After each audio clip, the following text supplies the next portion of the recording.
Norman is an animatronic puppet, and let me assure you, he has not always looked this rough. The story of Norman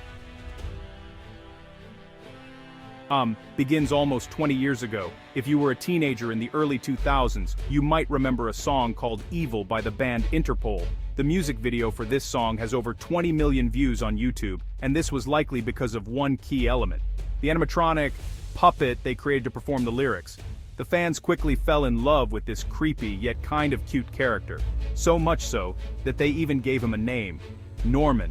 Despite his popularity, Norman ended up experiencing the same fate as many animatronics before him. He vanished. A listing was posted on iCollector labeled "Animatronic Creepy Ghoul Puppet from Music Video," and after 10 years of being lost, it was Norman. And wow, he looked terrible, like straight out of a horror movie terrible. The foam skin on his face was cracked and discolored. The eyes were now yellow and bulging from his head. Photos also showed that one of the puppet's legs, his right arm, and his head were detaching. Now, for some reason, nobody was interested in buying him. Not one bid was placed. And again, he was forgotten and lost for the next few years. Until YouTuber John Colbeck saw past the horrible condition of Norman.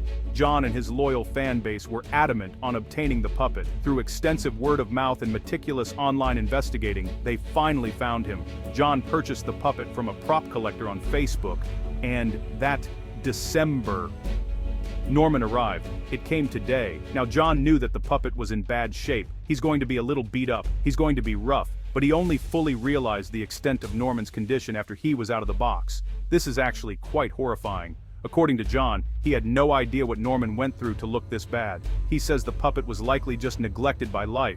John and his fans were determined to restore Norman back to how everybody remembered him. He started a GoFundMe campaign called Norman Back to Normal and ended up raising $3,000. Since then, the company Luna's Puppets have been responsible for restoring Norman. John has shown bits and pieces of the process on YouTube and Instagram, and on March 24, 2022, he posted a video titled, "Norman is fully restored." After almost 2 decades, Norman is back to looking like himself, proving that after all these years, he was never truly forgotten.